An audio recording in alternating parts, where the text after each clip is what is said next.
अपने माता पिता की इकलौती बेटी थी। उसके पिता सेठ बनवारी लाल की किराने की दुकान थी।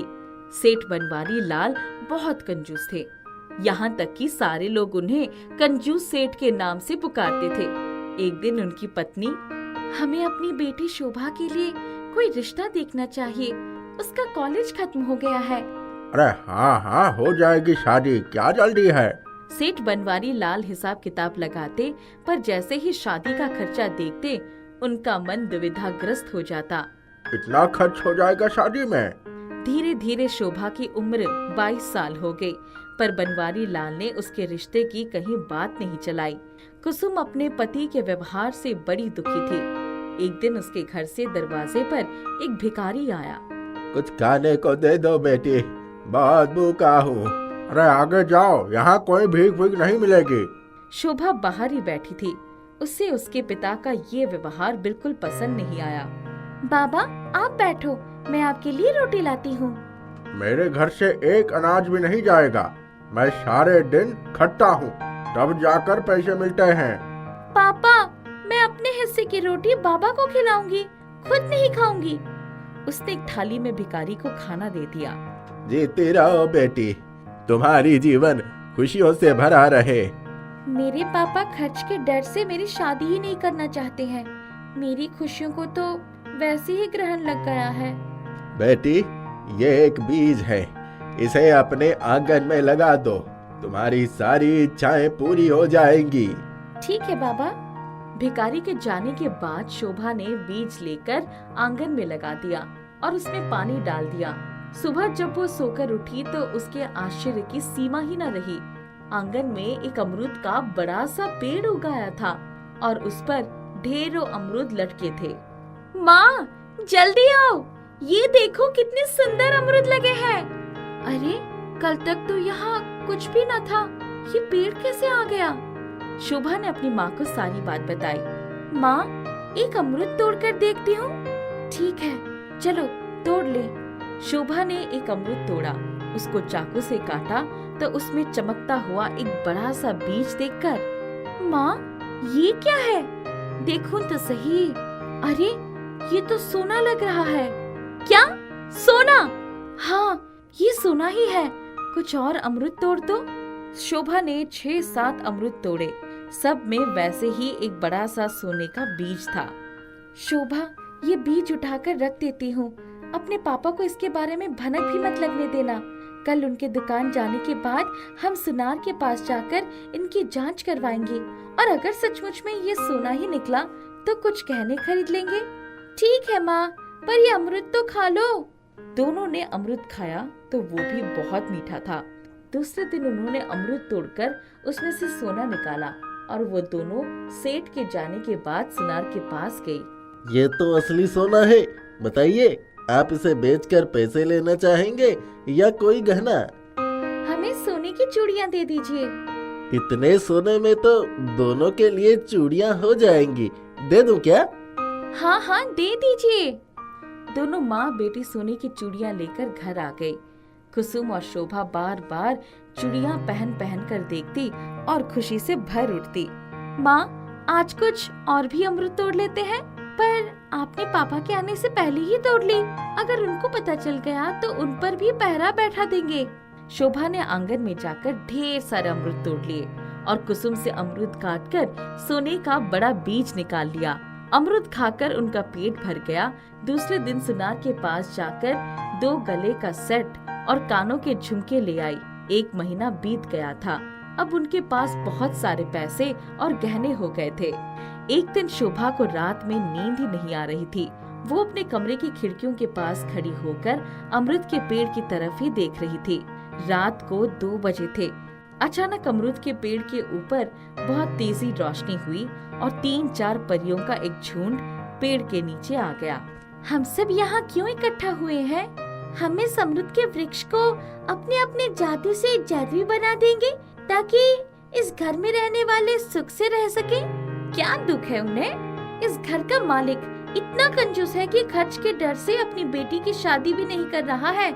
सभी परियों ने अमृत के वृक्ष को आशीर्वाद दिया और आसमान में उड़ गई। शोभा खिड़की से हट गई और बिस्तर में आकर सो गई। सुबह उसने अपनी माँ से सारी बातें बताई। दूसरे दिन शोभा जब पेड़ के नीचे अमृत तोड़ने गई। बेटी, तुमने उस दिन भिखारी को खाना खिलाकर उसका दिल जीत लिया। बहुत शीघ्र तुम्हारी सारी इच्छाएं पूरी हो जाएंगी। शोभा पेड़ से लिपट गई। मैं आपका ये परोपकार कभी नहीं भूलूंगी। उसी दिन शाम को। अरे कुसुम, सुनो, आज मेरी दुकान पर प्रशांत नाम का एक युवक आया था। मुझे अपनी शोभा के लिए बहुत पसंद आया। ओह, आपने उससे अपनी शोभा की शादी के लिए बात की? अरे नहीं, पर मैंने उसको कल रात को घर पर खाने के लिए बुला लिया है। तुम खुद ही बात कर लेना, कुछ बढ़िया भोजन बनवा लेना और शोभा को कहना अच्छी तरह से तैयार हो जाए। शोभा ने सुना तो मुस्कुराते हुए भीतर चली गई। परियों की बात पर उसे विश्वास हो गया था। दूसरे दिन शाम को सेठ बनवारी लाल के स्थान प्रशांत को देखकर उसका मन खुशी से झूम उठा। कुसुम, मेहमान को चाय नाश्ता करवाओ, मैं कपड़े बदल कर आता हूँ। हाँ, अपना कॉलेज पूरा करके घर के काम सीख रही है, अभी आती होगी। शोभा को देखते ही प्रशांत ठगा सा उसको देखता रह गया। शोभा ने हाथ जोड़कर उसको नमस्ते किया। शोभा आपकी बेटी है? शोभा उसके पास ही बैठ गई। तब तक सेठ बनवारी लाल भी आ गए। आइए, बैठिए। सेठ बनवारी लाल की तो दुनिया जहां की सारी खुशियां मिल गई थी। उसने फटाफट हाँ कर दिया। प्रशांत बाबू, ये मेरी इकलौती बेटी शोभा है। हम इसके लिए कोई योग्य वर ढूंढ रहे हैं। ओहो, शोभा मुझे बहुत पसंद है।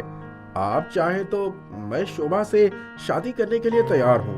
अब समस्या तो यह है कि मेरी सिर्फ एक दुकान है। मैं दहेज के नाम पर कुछ भी खर्च नहीं कर सकता। आपको विवाह के लिए एक भी पैसा खर्च नहीं करना होगा। मैं खुद इतना कमा लेता हूँ कि मुझे किसी दहेज की जरूरत नहीं है। ऊपर से मेरे माता पिता दहेज के सख्त खिलाफ हैं। सेठ बनवारी लाल की तो दुनिया जहां की सारी खुशियां मिल गई थी। उसने फटाफट हाँ कर दिया। बस ये बता दो कि तुम्हें क्या चाहिए। तुम्हारे जैसे जीवन साथी पाकर शोभा की जीवन धन्य हो जाएगा।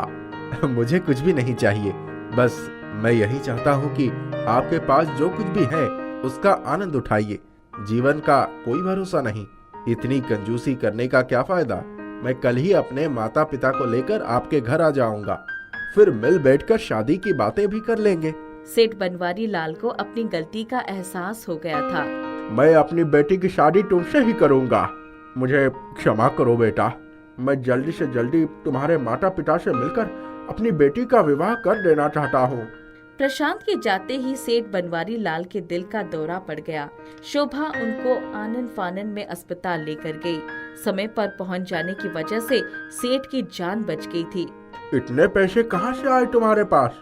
शोभा ने अपने पिता को जादुई अमृत के बारे में सारी बातें बताईं। सेठ बनवारी लाल का मुंह शर्म से झुक गया था। दूसरे दिन ही प्रशांत अपने माता पिता को लेकर आ गया और दोनों की शादी की तारीख पक्की हो गई। अगले हफ्ते ही शादी हो गई। विदाई के समय शोभा अमृत के पेड़ के नीचे गई और मैं जानती हूँ कि ये जो कुछ भी हुआ है सब तुम्हारी वजह से हुआ है। मैं हमेशा तुमसे मिलने आती रहूंगी। शोभा के जाने के बाद सेठ बनवारी लाल ने अपनी सारी कंजूसी छोड़ दिया। उसी दिन उसने अपनी कमाई का आधा हिस्सा गरीबों में बांट दिया और सुखपूर्वक रहने लगा। कमल नाम का एक आदमी अपने परिवार के साथ एक छोटे से गांव में रहता था। कमल के परिवार में कमल, उसका बेटा चिंटू और उसकी पत्नी थी। कमल मछली बेचने का काम किया करता था। वो मछली पकड़ने सुबह सुबह ही घर से निकल जाता था। मछलियां पकड़ कर लाता था और गांव में बेचा करता था। अरे मोहन भाई, जल्दी चलो, नहीं तो पता चले सब पहले ही मछली पकड़कर ले जाएंगे। हाँ भाई, चलो, जल्दी से चलो। कमल जाल बिछा देता है और मछली पकड़कर गांव में लाकर बेचने लगता है। आओ आओ, ताजा ताजा मछली ले लो, आओ। सभी मछली लेने आने लगते हैं। मछली बेचकर कमल वापस घर आ जाता है। जी, आज सारी मछलियाँ बिकी या नहीं? हाँ, आज तो सारी मछलियाँ बिक गई। अच्छा, आज मेरी सहेली आने वाली है। मैंने सोचा उसके लिए मछली बना देती हूँ। नहीं चंदा, आज तो नहीं बच पाया, तुम्हें पहले बताना चाहिए था, मैं बचा लेता। अच्छा कोई बात नहीं, मैं कुछ इंतजाम कर लूंगी। तुम कहो तो मैं बाजार से कुछ अच्छा खाने के लिए ले आऊं? जी ठीक है, ले आइए, तब तक मैं घर पर भी कुछ बना देती हूँ। कमल बाजार चला जाता है और जब वापस आता है तो देखता है चंदा की सहेली घर पर आई हुई है। लो चंदा, कुछ सामान ले आया हूँ। आ गए आप, देखिए शोभा आ गई है, आइए बैठिए। सभी आपस में बात करने लगते हैं। चंदा, मैं एक जरूरी काम से यहाँ आई थी, तो सोचा तेरे घर भी आ जाती हूँ। अच्छा बता, कौन से काम से तू आई थी? हमारे शहर जाने के बाद हम वापस कभी गांव आए ही नहीं। माँ कह रही थी पुश्तैनी जमीन पड़ी है, कोई काम आ नहीं रही है, तो उसे बेच दूं। अरे पुश्तैनी जमीन है तो बेचने की क्या जरूरत है, रहने दो उसे ऐसे ही। मैंने भी यही सोचा था, मगर उसका ख्याल रखने वाला भी तो कोई नहीं है। बेच दूंगी तो कम से कम उसका ख्याल रखने वाला तो कोई हो जाएगा। ये सुन चंदा कहती है, अगर ऐसी बात है तो ये तूने मुझे क्यों नहीं बताया? अगर देखभाल करने के लिए कोई नहीं मिल रहा है तो हम तेरी जमीन की देखभाल कर लिया करेंगे। क्या सच में? मैं चाह रही थी उस पर कुछ खेती भी हो, वो बेकार पड़ा हुआ है। क्यों नहीं, तुम जैसा चाहो हम उस पर खेती भी करेंगे। शोभा अपनी जमीन की जिम्मेदारी कमल और चंदा को दे देती है। ठीक है, तो अब मैं चलती हूँ, अब से उस जमीन की जिम्मेदारी तुम लोगों की। इतना कहकर शोभा चली जाती है। जी सुनिए, हमने कह तो दिया हम उसके खेत का ख्याल रख लेंगे, लेकिन क्या सच में हम उसकी जमीन का ख्याल रख पाएंगे? अरे हाँ चंदा, कोई बात नहीं। चंदा और कमल अगले दिन उस जमीन के पास आते हैं। अरे यहाँ तो पूरा जंगल ही जंगल है, देखिए तो जरा कितने लंबे लंबे घास उगाए हैं। अरे चंदा, इसमें कौन सी बड़ी बात हो गई, इतने समय से यहाँ कोई आया नहीं तो घास तो लंबे होंगे ही। तुम चिंता मत करो, मैं आज ही कुछ मजदूरों को काम पर लगा दूंगा, तब सब कुछ अच्छे से साफ हो जाएगा। कुछ दिनों में जमीन बहुत अच्छे से साफ हो जाता है। ये साफ तो हो गया, मगर यहाँ क्या लगाऊं?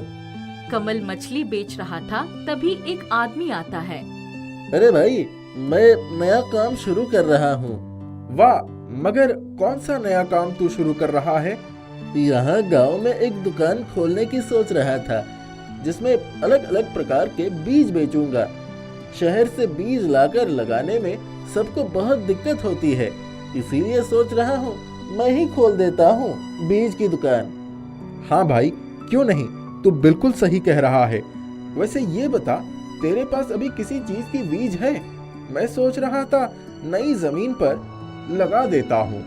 वो आदमी अपनी जेब में हाथ डालता है और एक पोटली निकालता है। भाई ये ले, अभी तो मेरे पास यही है, मुझे एक पोटली मिली है। खोल कर देखा तो इसमें किसी चीज की बीज है, अगर चाहो तो इसे ही लगा लेना। ये किस चीज की बीज है भाई? पता नहीं भाई, लगा देना खेत पर, फिर देखना, अगर तू चाहे तो लगा लेना इसे ही। ला दे, इसे रख लेता हूँ। कमल वो बीज अपने पास रख लेता है और खेत पर लाकर लगा देता है। अगले दिन जब खेत तक आता है तो देखता है वो बीज एक बहुत ही बड़े अनार के पेड़ में बदल चुका है, जिसे देख कमल हैरान रह जाता है। अरे एक ही रात में ये इतना बड़ा हो गया? वो तुरंत अपनी पत्नी को साथ लेकर आता है। देखो तो जरा इसे, एक ही रात में विशाल अनार का पेड़ बन गया। मुझे तो कुछ समझ में नहीं आ रहा है, ये कैसे हुआ? आज तक कभी मैंने ऐसा नहीं देखा। हाँ वही तो, मगर ऐसा कैसे हो गया? देखिए तो जरा, पेड़ पर अनार भी लगे हुए हैं। चलिए इन्हें तोड़कर घर ले चलते हैं। कमल सभी अनार को तोड़ लेता है। अरे छू कर तो जरा देखो, ऐसा लग रहा है जैसे कोई पत्थर है। चलिए जी, घर चलिए, बहुत काम है। कमल और चंदा अनार को तोड़ लेते हैं और घर आते हैं। घर आकर चंदा अनार को एक और रख देती है। तभी उसका बेटा चिंटू वहाँ आता है। माँ, क्या मैं इसे खा लूं? हाँ बेटा, ठीक है, खा ले इसे। माँ, आप इसे निकाल कर प्लेट में दे दीजिए, मुझसे यह नहीं निकलता। जैसे ही चंदा अनार खोलती है, देखती है उसमें अनार के दाने की जगह सोने के दाने हैं। हे भगवान, ये क्या हो गया? तुरंत चंदा कमल को बुलाकर लाती है। ये देखिए, ये क्या है? अरे चंदा, ये तो सच में सोने के दाने हैं। अब हर रोज कमल अनार के पेड़ से अनार तोड़कर लाता था और उन सभी अनार के अंदर सोने के दाने रहते थे। उन्हें बेचकर कमल और चंदा बहुत अमीर बन जाते हैं। एक दिन कमल चंदा से कहता है, मुझे तो ये नहीं समझ आ रहा है कि ये सोने के अनार हमें कैसे मिल रहे हैं और क्यों मिल रहे हैं। पता नहीं जी, मुझे भी आज तक ये नहीं पता चल पाया। आखिर ऐसा हो क्यों रहा है? खैर छोड़िए, जो भी हो, हमारे लिए तो अच्छा ही है। कुछ महीनों और बीत जाते हैं और एक दिन एक आदमी चंदा और कमल के घर आता है। अरे सुनो, कहाँ हो तुम लोग? हाँ बोलिए, क्या बात है? एक बात बताओ, क्या तुम लोगों को एक पोटली मिली है? जी, कैसी पोटली? अरे उसमें मेरी जादुई अनार की बीज थी, वो मुझे चाहिए। कमल और चंदा ये सुन हैरान रह जाते हैं। जी, मुझे अनार के बीज तो मिले हैं, मगर वो मेरे दोस्त ने मुझे दिया था। वो उसे कहीं से मिले थे तो उसने मुझे दे दिया। चलो जल्दी से दो मुझे मेरे जादुई के अनार के बीज। जी, वो तो मैं नहीं दे सकता, वो मैंने लगा दिया है और अब वो एक बड़े से अनार के पेड़ में भी बदल गया है, जिससे हमें अपने जादुई अनार मिलते हैं, जिसमें अनार के दाने की जगह सोने के दाने निकलते हैं। ये तुम लोगों ने क्या किया? वो मेरा था। अगर आप चाहें तो आधे अनार उस पेड़ से आप भी ले सकते हैं। ठीक है, यही सही रहेगा। कमल आधे अनार उस आदमी को दे देता है और इस तरह हर रोज वो आदमी कमल के घर आता था। कमल आधे अनार अपने पास रखता और आधे उसे दे देता है। कुछ हफ्तों तक लगातार वो आदमी आधे अनार ले जाता था, लेकिन इधर कुछ दिनों से वो नहीं आ रहा था। आजकल वो आ नहीं रहा है, मगर क्यों? पता नहीं जी, शायद वो कहीं बाहर गए होंगे। हाँ, हो सकता है। एक सुबह जब कमल अनार के पेड़ से अनार तोड़ने आता है तो देखता है जादुई अनार का पेड़ गायब है। अरे, पेड़ कहाँ चला गया? कमल बहुत परेशान हो जाता है। तभी वहीं जहाँ अनार का पेड़ था, वहाँ कमल को एक अनार गिरा हुआ दिखता है। कमल उस अनार को उठाता है, तभी वो अनार बोलता है, वो पेड़ कुछ ही महीनों बाद वापस से बीज में बदल जाते हैं। कुछ महीने बीत गए थे, कल ही रात वो पेड़ वापस बीज में बदल गया। इसीलिए उस बीज के मालिक उस बीज को अपने साथ लेकर चले गए। वही आदमी जो मुझसे अनार लेता था, उसने ही ले लिया। हाँ, जाओ, आज तक तुमने जितने भी जादुई अनार उन्हें दे दिए थे, वो सब तुम्हें तुम्हारी अलमारी में मिलेंगे। उससे खुशी खुशी जिंदगी बिताओ। इतना कहकर वो अनार गायब हो जाता है। कमल तुरंत घर आकर सारी बातें चंदा को बताता है और अलमारी में देखता है तो उसे ढेर सारे अनार मिलते हैं। उन सभी अनार में सोने के दाने थे।